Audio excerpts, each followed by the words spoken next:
AFC নারী champions লিগের প্রথম আসরে নেই বাংলাদেশের কোনো ক্লাব, তবে এ মাসে শুরু হতে যাওয়া এই প্রতিযোগিতায় থাকছে বাংলাদেশের উপস্থিতি।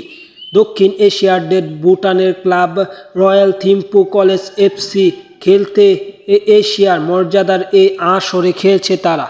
ভুটানের এই ক্লাবের হয়ে খেলবেন বাংলাদেশের 4 নারী ফুটবলার। তারা হলেন সাবিনা খাতুন, মারিয়া মান্ডা, মনিকা চাকমা, ঋতুপর্ণা চাকমা। এই 4 জন ফুটবলারই খেলবে। আজ এই ভিডিওর মাধ্যমে জানবো তারা এই এএফসি কাপের ম্যাচ যে দুটি খেলবে সেই গ্রুপ পর্বের ম্যাচে প্রতিপক্ষ কে এবং ম্যাচের সময়সূচি জানবো।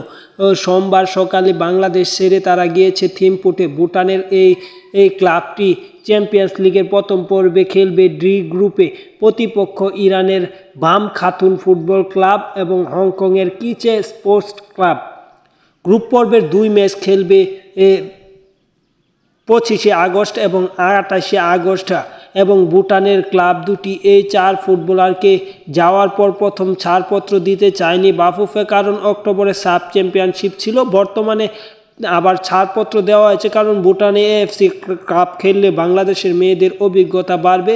সেই হিসেবে এএফসি চ্যাম্পিয়ন্স লিগের জন্য সময় দিয়েছে বা অনুমতিপত্র দিয়েছে বাফুফে। সব কিছু মিলিয়ে বাংলাদেশ অত্যন্ত দারুণ একটি ফুটবল দল।